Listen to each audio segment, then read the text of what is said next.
माझं नाव शोभना सुभाष बिंद. मी 10 वर्ष झाले इथे स्टॉलला होते. आज आपण एक असाच अनोखा सण, एकता आणि उत्साहाचा अनुभव घेणाऱ्या ईद मेळाबद्दल माहिती घेणार आहोत. कोल्हापूर मधल्या बिंदू चौकात गेल्या 27 वर्षापासून गणिबाई आजरेकर यांच्या नेतृत्वाखाली आयोजित करण्यात आलेला ईद मेळा हा एक अतिशय खास आणि देखणा सोहळा आहे. तर काका, किती वर्षापासून तुम्ही हे चालू केले?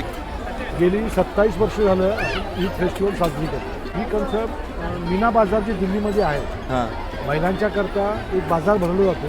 तसंच हे ईद करता जे अत्यावश्यक वस्तू आहेत त्या ईदला लागणाऱ्या, जे मध्यमवर्गीय गरीब लोक आहेत त्यांच्याकरता हा फेस्टिवल सुरू आहे. उद्या पाडवा असल्यामुळे आज आणि जास्त गर्दी झाली. ईदच्या पार्श्वभूमीवर या मेळ्यात सगळ्या आवश्यक वस्तू उपलब्ध असतात. म्हणजेच कपडे, इमिटेशन ज्वेलरी, टोप्या आणि खिरीसाठी आवश्यक असणारे ड्रायफ्रुट्स हे सगळं तुम्हाला अवेलेबल असणार आहे. त्याचबरोबर सगळ्यात महत्वाचं म्हणजे 180 रुपये प्रति 10 किलो प्रमाणे एवढ्या स्वस्तात कांदा तिथे विकला जातोय. बारक्या पोरांच्या पासून अगदी म्हाताऱ्या माणसाच्या पर्यंत प्रत्येक जण इथे नियमितपणे येत असतोय. माझं नाव शोभना सुभाष बिंद. मी 10 वर्ष झाले इथे स्टॉलला होते. आणि चांगलं वाटतं आणि सगळ्यांचा सपोर्ट चांगला असतो. इथले लोक सगळं सपोर्ट व्यवस्थित करतात. पोरांच्यासाठी इथे खेळणी मिळतात, त्यामुळे मेळ्यात एक वेगळाच आनंद तयार झालेला असतोय. आणि सगळ्यात भारी आणि सुंदर गोष्ट म्हणजे या मेळ्यात हिंदू मुस्लिम एकता स्पष्टपणे दिसून येते. सगळ्या जाती धर्माची लोक इथे एकत्र येतात. तुम्हाला पण हिंदू मुस्लिम एकतेचा अनुभव घ्यायचा असेल तर या ईद फेस्टिवलला नक्की भेट द्यायला लागत्या. आणि हीच आपल्या कोल्हापूरकरांची ओळख आहे, जी एकत्र येऊन एक निष्ठेने कोणताही सण साजरा करतात आणि एकीचं आणि विविधतेचं सुंदर उदाहरण जगासमोर घालून देतात.